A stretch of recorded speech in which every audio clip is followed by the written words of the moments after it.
Hey, thanks for joining me. Let's look at Deathlock, number one. I have done a video, it's been quite a while ago, on the first two issues of the mini-series that introduced this version of this character, the Michael Collins Deathlock. And like I said, it was a 4-issue series, and the first two issues of that book are some of my favorite comics. I honestly don't know why I picked them up, like what made me want to read books on a character called Deathlock. I don't know that I'd ever heard of him. I think what it was is that the format of the books look really attractive, which is, you know, a good reason to kind of understand the idea of like a really attractive cover. Because even if it's a concept or a book or a character you've never heard about, you know, if it draws your eye and makes you pick it up, you could, you know, get a new reader right there. And those books were drawn by Jackson Geese, or Geis, however you say his name, I'm never for sure. He did the first two, and then the second two were drawn by this guy that continues the regular series. But the introduction of this character in those comics are some of my most memorable. Like, this is the origin of the character, this is where he starts, and this is where he comes from. And they're really, really well drawn from that Jackson Geis. I really liked them. And then the issues 3 and 4 were drawn by this Dennis Cowan.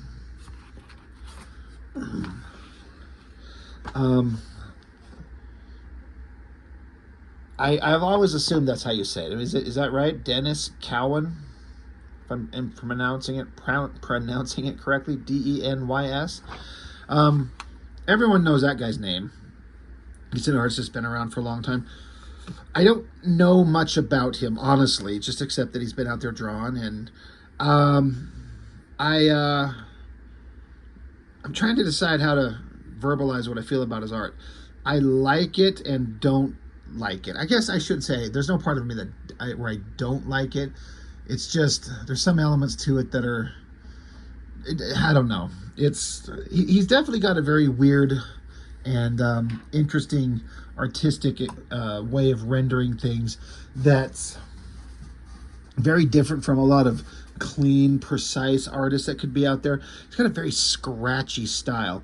Like, I was just kind of looking at this cover, and let me bring it up closer. You see this shiny metallic reflection on his head here? It's just like scribbly lines that could be potentially done with a brush, maybe, or just a pen, I'm not sure. But like the dark highlights on the fingers here, they're just rough, scratchy, like very quickly done. A scribbly kind of rendering technique. Like, if you could see these lines on this little wrist gauntlet there, very scratchy, very quickly done. And somehow he makes it work. It's a very distinctive look that is very much him. He's not going for a really slick, clean, like John Romita Sr. kind of beautiful pen line. It's a scratchy look. And I don't know, I feel like for some reason I would like it more if I saw his artwork in the black and white, just to kind of be able to appreciate the line work in it. The coloring in these things is certainly fine. It's very kind of standard stuff for 1991, which is what I believe when this comes out. It's fine. It's not amazing, but it's fine. But anyway, Deathlock, the Michael Collins version. I think there's been 3 or 4 Deathlock versions of the characters. I have never read any of the versions of the character except this Michael Collins one. And because I was there on the ground floor with the miniseries and then read the regular series with him, he's the one that I like because it's the one that I know. I really appreciated the concept of how he was kind of put together, and the duality of the human brain put inside this killing machine. The human himself, Michael Collins, is a pacifist. He does not want to kill, fight, or destroy anything. And then, of course, his brain is put inside this ultimate killing machine. So it's that conflict, you know. So the 4-issue miniseries was started, kind of established everything. Then we get moving on here into the regular series. They did this thing, I'm trying to show it, where like Deathlock is surrounded by all these cables, and these cable designs are like kind of like a silver color. kind of works, I guess, but does kind of hard make some of the text hard to read. Across the top here, first issue collector's item. I like how they're like trying to shout out that it's a collector's item just because it's a #1. And then even the signature of the guy down here is kind of hard to read. But it says he's a machine, he's mean, he's a machine, and now he's monthly. So I've got the first 2 issues. I figured I've got a bunch of issues, but these were packaged together. So I grabbed them and figured we'd just go over the first one and probably the second one as well. It's a really interesting story in this thing. Well, all right, I take that back. I say interesting, implying that it was an interesting story. It's kind of just a by the numbers story. I'm not really that super impressed with it, but it's just kind of like your standard, like, here's a creature, here's a threat for the character, so we can introduce the concepts. And it ticks all the boxes that you need. You need to introduce a character, you got to reiterate his past, his origin, and then you got to have him start encountering things that set him up for future events, some kind of creature for him to run into that he has to fight. And so this monstrous looking thing here, it's Warwolf. I think Rob Liefeld should sue these guys because he has a character named Warwolf that looks exactly like Sabretooth. Anyway, some kind of like animal creature with cybernetic components. It's drooling everywhere. And says that Warwolf is now online. So Dwayne McDuffie and Gregory Wright are the writers. Dennis Cowan penciler, Mike Banley inker, and Gregory Wright colors. It's interesting that Gregory Wright is listed on writing and coloring. I don't know if I've ever noticed that before. I don't know how much writing he's ever done. But Warwolf. And again, a lot of this stuff is established in the miniseries, but the Roxxon Corporation, this evil business company run by this guy Harlan Riker, he's in jail because he got busted for all the illegal shit that he's doing that was set up in the miniseries. And he has, it'll show us in here, but we already know this in the miniseries, he has the human body of Michael Collins, the guy whose brain is now in the Deathlok body. And so he's got that one thing that he gets to hold over Deathlok, like, if I go to jail, you don't ever get your humanity back. Meanwhile, he's able to remotely activate this Warwolf creature. He takes off and runs into this guy who used to work for the Roxxon Corporation. He was part of the designers and programmers for the technological stuff that they did, and this wolf creature just shreds his vehicle, kills the guy. The point is that this is a guy who could testify against Riker to keep him in jail. So now they've unleashed the wolf monster to kill all the people who could testify against him. Therefore, he can walk free eventually. That's the whole point of this little adventure we're looking at here. Meanwhile, here we go. Now we're introduced to Deathlok here in the regular series. So because it's issue 1 of a regular series, we're going to have to recap everything that went on in the miniseries. So we have to introduce him and understand where he's at, what he's doing, why he's doing. And they do a fairly good job of that.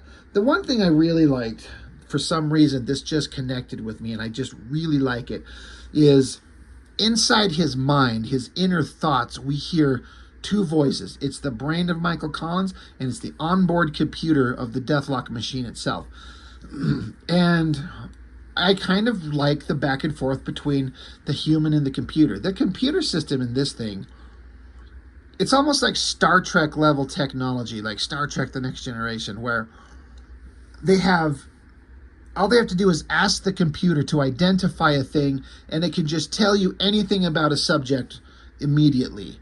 It's like, who's inside the building? Like, sensors detect this, this, and this. So it's almost like, how does his onboard computer, it's hyper advanced, does it have like crazy sensors all over his body that can detect things to read information and process it and feed it back to him? It's one of those, like, they just want to have the human talking to a computer, that where he's like a very human, emotional being talking to a soulless machine. But it's almost like they're like a team, and they have to work together, and they work together well, but the soulless, emotionless, humorless computer sometimes misunderstands things, and so therefore comes the interplay of the two voices and the two characters. And I always kind of liked it, especially when they're fighting. Like, it's almost like the human is on board a vehicle and he's giving instructions to the computer for the vehicle to do. He'll be like, computer, plot a course to the shortest route to this destination, and the computer will respond with course plotted, engaging, arrival in 2.3 minutes. I don't know. I like that kind of back and forth between the human and the computer. It's something I've found really interesting.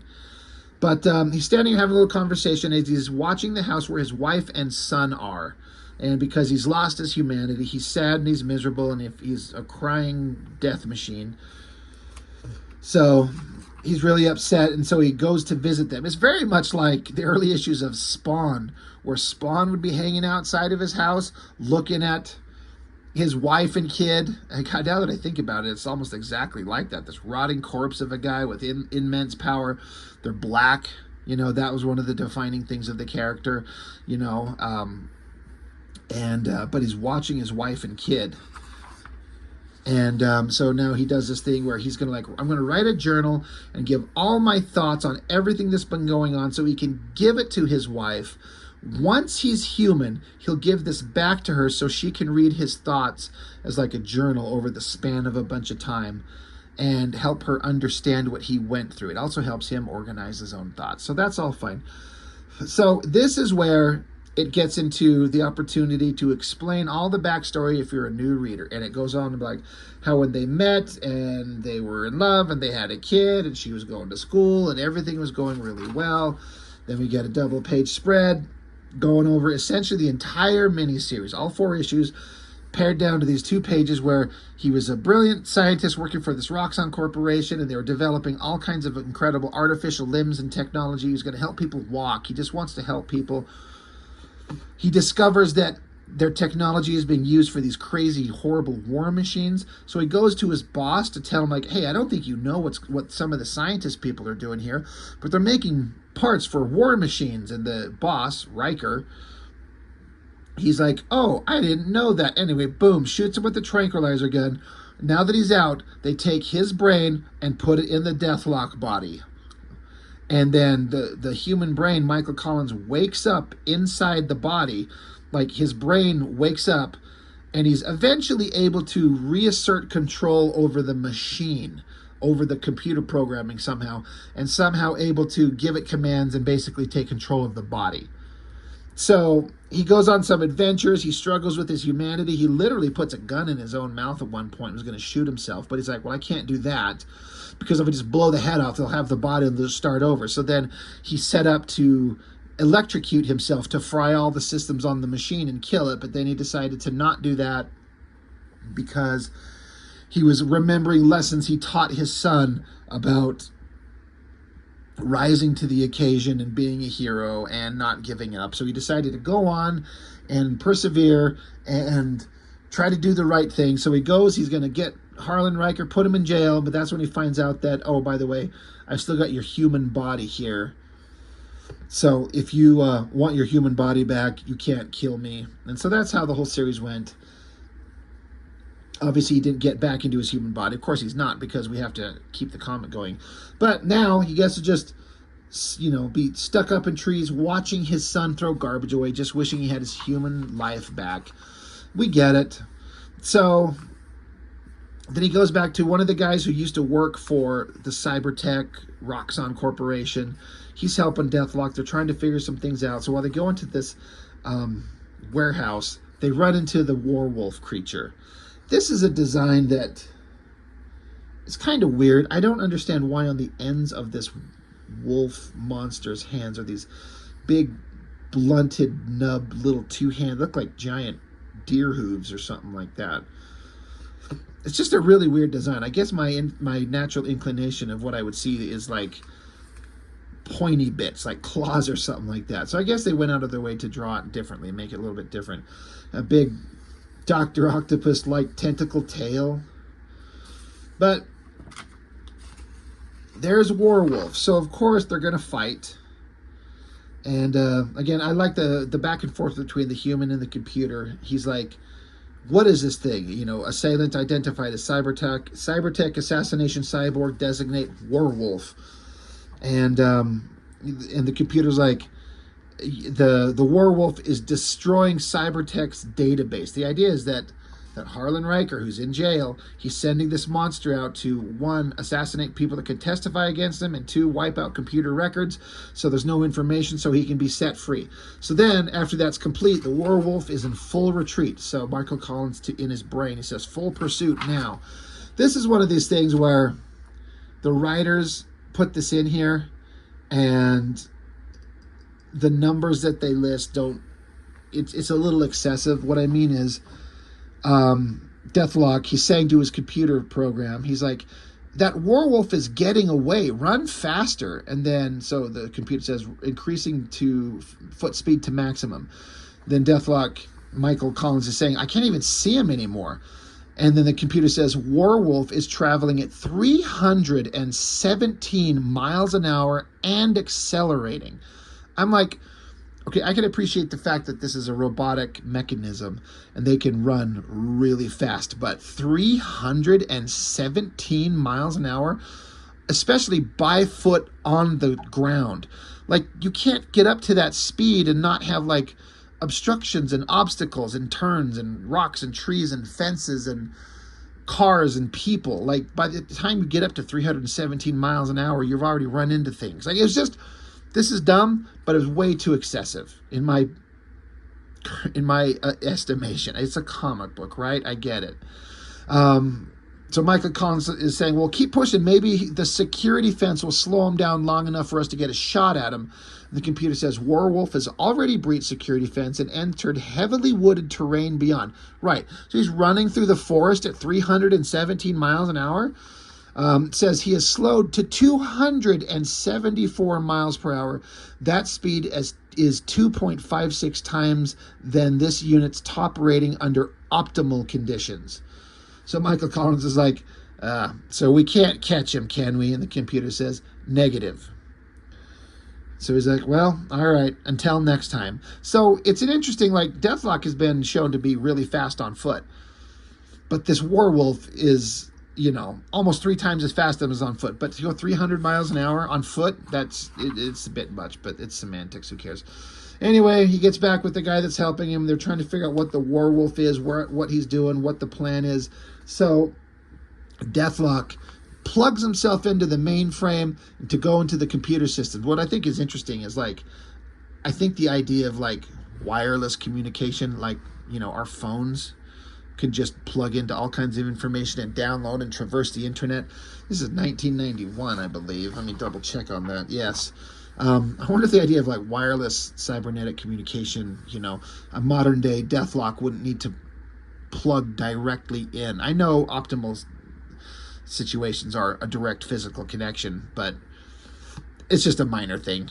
But he starts traversing cyberspace and starts digging up information. This is where he finds out about how all these people who were connected to Riker, the bad guy, and that could testify against him to keep him in jail, are now being targeted.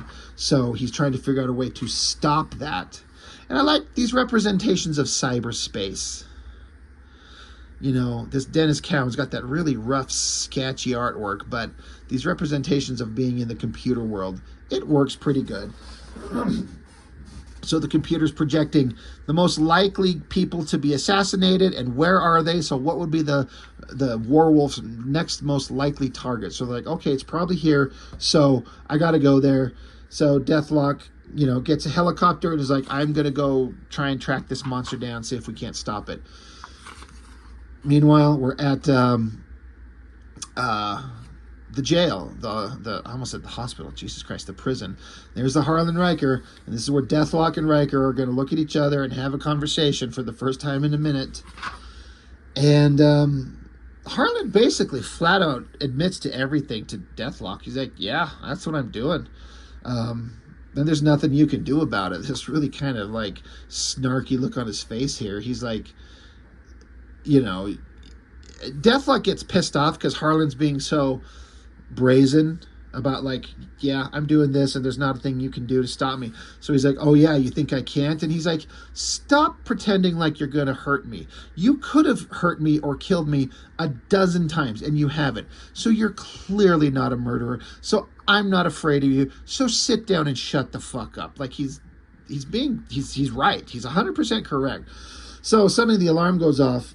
And he's like, oh shit, they discovered that we're here. And the computer says, negative, the alarm is because of someone else has breached the far side of the prison. Something else is here. Again, how does this computer know this? You know, it doesn't make sense how it just automatically knows these things. And again, I attribute this to like, I'm a nerd because, you know, I'm a nerd. And Star Trek, like, again, anytime they need to know where something is, like all the characters have to do is get out their tricorder and it'll magically tell them anything they want to know. Like I was watching one of these episodes the other day where they had their tricorder out and they're just scanning and they're like, Data's like, the tricorder is picking up trace particle movements which indicate people have been walking here recently in the last day or two. It's like, it's picking up what? Like trace particle movements. It's like frilly words. It's like, how does this little handheld computer that they hold in their hand, how is it able to just magically tell you anything you need to know? And they come up with some bullshit sciencey stuff. Now it's just a storytelling device to get the characters from point A to point B. I get that. I even remember like one of the writers and, you know, showrunners, that Ronald D. Moore, who went on to make Battlestar Galactica.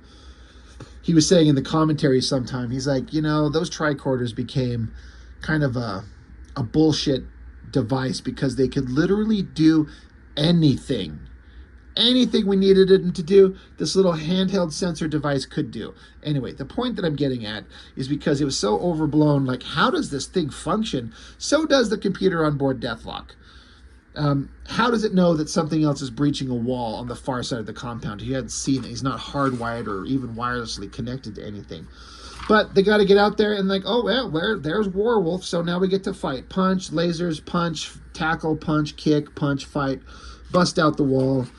One of the things I always liked about this Deathlok is there was like I can't remember if it was a separate book or like a page in the back of one of the miniseries, but he's like super tall and this super advanced cyborg, but it's like his skin is like this mesh of adamantium alloy, which I'm like, well, if he's adamantium, he's almost indestructible in terms of physical damage, except for his exposed organics on his head.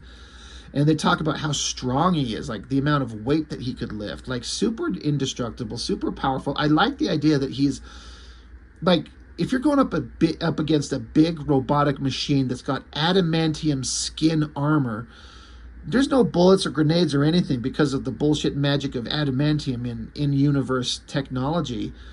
Like, he's super strong. And I like the idea that he's really tall, he's got really wide shoulders, just a big, brawny giant, super strong. Like, he would rip RoboCop to pieces in a second. And he would rip a Terminator to pieces in a second, this Deathlok. Like, I really like this design. And, you know, I found it really awesome. So, anyway, the fight keeps happening. Jesus Christ, Deathlok's clenching his ass cheeks like no other. Good Lord, look at those clenched ass cheeks. Warwolf is pretty strong, knocking Deathlok around. The walls are crumbling, so Deathlok has to save a couple of cops.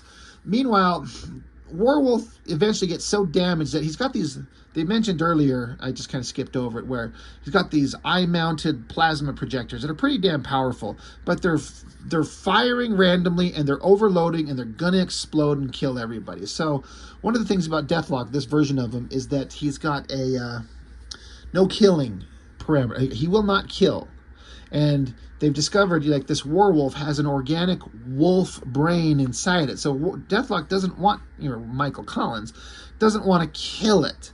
They want to incapacitate it, but he doesn't want to kill anything. He won't kill anybody. But this thing's about to explode, so he's like, all right, get out our laser gun, which is super powerful plasma gun. Shoots him, knocks him down. The computer says, to stop him, we have to hit him full power dead center, but it'll probably destroy the werewolf creature beyond self-repair parameters. So Deathlok's kind of shaking. He's like, do it anyway. Boom, blows a giant hole right through the chest of the werewolf. And then the computer tells him, he's like, the machine is down, but the wolf brain is still alive, and it will not survive, but it will fail within 6 hours. And so Deathlok tells his computer system, he's like, look, we can't just let him sit here and suffer for the next 6 hours. So he rescinds his no-killing parameter and kills the wolf. Pretty good shot right there, this up angle. It works for the kind of storytelling. I like it. So then he takes off, he goes running, and then just kind of talks to himself in the journal that he's writing as he walks off, talking about how, you know, he had to put down some dumb animal to put him out of his existence, his misery, and no one can put him out of his misery. So he just walks down the road aimlessly, kind of like, you know, the Hulk TV series with that piano playing. He just wanders down the road, you know, sad and it's miserable. I really like the posture of that walking stance right there. That looks really good. Yeah. So anyway, that's the first issue of Deathlok, the regular series. It's kind of fun, right? You know, like it just does a bunch of different things. And like, here's the character, here's where he's going, here's what he's doing, blah, blah, blah. It's not like super exciting, but there's a certain element to that I actually think is missing, because it's just this character existing in his world, dealing with the things that he's doing, and it's not like world-ending stakes that this character has to solve. It's not like some big, gigantic Avengers-type movie that's just going to be this over-the-top, world-involved, like, we're going to save humanity. It's just a self-contained little comic about this character doing things that he does. And comics used to be that way. It's just a writer telling stories about characters.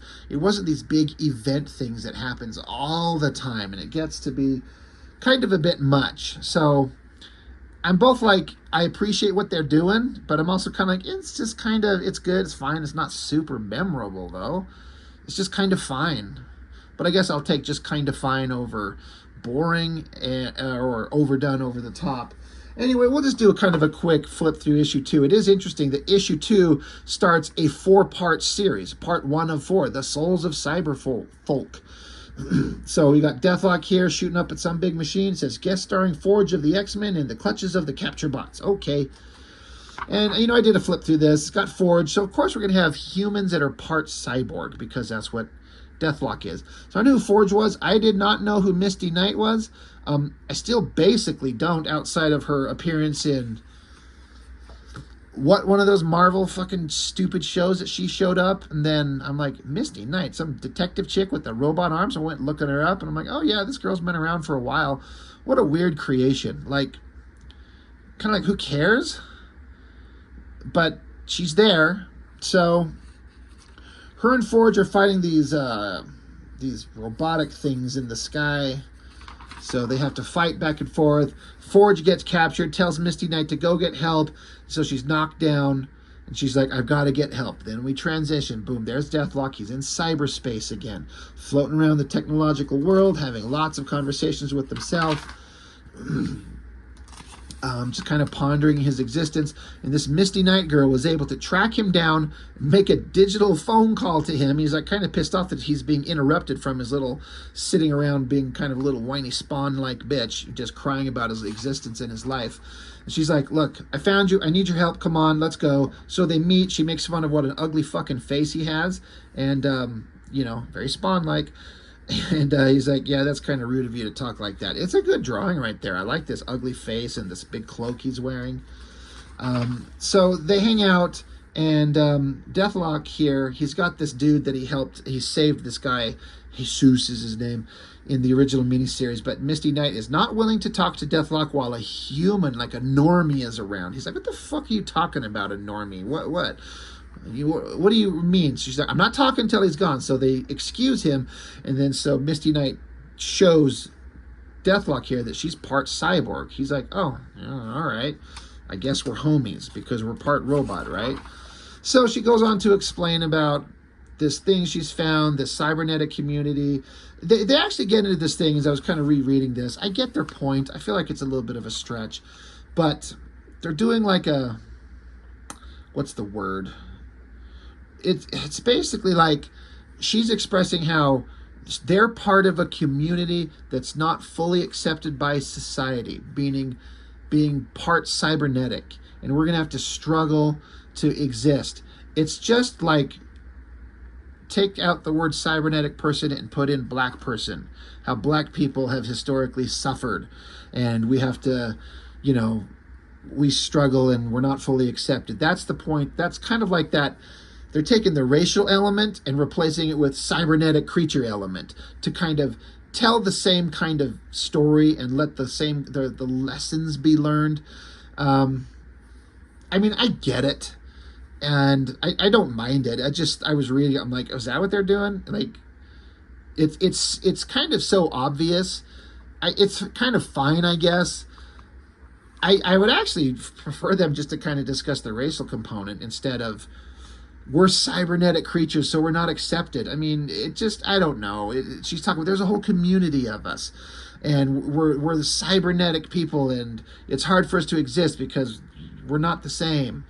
I don't know. It's fine. It felt a little heavy-handed for a half a second. I don't know. But anyway, they're going to work together. They're convinced, and he's like, hey, you can't keep calling me DEATHLOK. I hate that name. My name is Michael. She's like, your name can be fuck off. I don't care, because we're being followed by some kind of war machine. So, oh shit, they got to get out of their car. Boom. Blown up, explosions. DEATHLOK jumps out of the way and realizes that the killing war machine is after the girl, not him. So he gets his gun out, starts blasting at it. So now the killing machine is after him. And he's eventually able to, he gets captured, gets pulled up to the machine. So he just unloads dead point blank range on the thing, blows it up, survives. And they're like, well, all right, now we've got a place to start. We've got, we've been attacked. Thus, the story is on the way. There's somebody out there trying to capture cybernetic people for whatever reason. So they're sitting back in an apartment. She offers to give him coffee. And he's like, oh, sorry, I can't drink coffee. I can only drink this. It's kind of like RoboCop, how he's like got a very simple organic digestive system, like in, that scene where he's like, it's like baby food that he can ingest. DEATHLOK can only drink this bottle of, like, I don't know, Ensure it is. He hates it. It tastes like crap. But, this is how he eats. He drinks from a bottle. Anyway, they've got to get on their adventure. They've got to get on their way. So let's go. Let's go find out how we're going to, find these evil machines that are tracking people down and capturing robotic people. So one of these machines that they were fighting, it's sitting here on the ground damaged. They're like, if we can repair this, we can probably use it to get to its point of origin. So DEATHLOK's like, all right, let me start repairing it. And his onboard computer tells him, hey, before you fix the mechanics, rewrite the software. But too late. He fixed the mechanics, the machine starts back up. So Michael Collins is like, okay, well, maybe you should have told me that first. And the computer literally says, complete all instructions before proceeding with first step. So he's like, read all the steps first before you start repairing shit. The computer's like, it's your fault, dummy. So now we get an action scene where DEATHLOK has to fight this machine and disable it, which he does with her help. So he blasts it, punches his hand right into it, and is able to rewrite the computer software. Okay, fine, got it. Shut it down. Now DEATHLOK controls it. So now they get in the machine, right inside it. It takes them out to the ocean, dives into the water, some underground layer under the ocean there. And they get out, they look around, and they come around a corner, and they're like, oh my God, what is this? And we get a splash page full of characters I know almost nothing about. I remember reading this as a kid. I'm like, well, who the fuck are these people? So over time, I've been able to piece some of them together. Like, I didn't identify this as Forge immediately, but that's Forge there. You got an Ultron. You got Machine Man I know nothing about. You got this lady's face thing. I don't know what that is. You got this chick with like the red marble head. I've seen this character before. I have no idea who or what the fuck that is. I have no idea who this guy is. But they're all cybernetic creatures. So like we're saying, they're being captured. and being detained, and Deathlok and this Misty Knight have found them. I'm just looking at the technological stuff drawn all over this. It's pretty good stuff in terms of technological, drawings. So they're like, well, shit, there's Forge, there's, that's Ultron, there's Machine Man. Whoever could capture who could capture all of these people? Like, who's that strong? They're like, well, we gotta bust him out of here. Like, we gotta free at least our friends. Like, maybe we don't want to free an Ultron, but we gotta get him out of here. And so Deathlok's like, yeah, I don't get it. Who's powerful enough to take out all these guys? And you hear a voice off screen. You dare ask? Who could this be? I love that they didn't spoil this on the cover, because I was not expecting this. It's kind of like the last thing you expect to see, and also kind of like, well, that's super awesome. Frickin' Dr. Doom. He says, allow me to introduce myself. I am Dr. Doom, and you are as good as dead. End issue 2 and part 1 of a 4-part series of Deathlok and the Cyber... What is it? The fuck was it? The Souls of Cyber Folk. And apparently Dr. Doom is involved. So it's like, oh, well, all right. That's pretty interesting, I guess. So anyway, that's issue 2. Deathlok. I really liked him when I was younger and was reading these things. But like I said, I really enjoyed that mini-series that introduced the character the most. And that's the reason that made me pick up the regular series. It was fine. I remember collecting it for quite a while and just kind of feeling like it was fine. I was never disappointed in it. It was never my favorite anything, but it was kind of fine. I know that he obviously will fight Dr. Doom. I think there's a cover where he's like face to face with the Punisher. So that's pretty awesome. I know that he showed up in Eric Larson's final run, The Revenge of the Sinister Six. Eric Larson had Deathlok show up in that thing, so I enjoyed that. Yeah, the Michael Collins version of Deathlok. It's kind of fine. I really like the design. I really feel like there's some more interesting stuff that could be done with this version of this character. I like the idea of this machine, this war machine, and the abilities that he has. Like, this machine itself could take out so many of like the costume heroes in the Marvel universe based on just his strength level and his indestructibility and this hyper advanced technological computer that can tell him anything, and his weapons that he carries. This Deathlok could be just a brutal killing machine. And I don't know, I kind of always thought, I wish that I could have a crack at writing a version of this character. That would be kind of fun. Anyway, that's all I've got for now. Deathlok, issues 1 and 2. Maybe we'll get going into more as time goes on. So that's all for now. Thanks for watching. I appreciate it. See you later.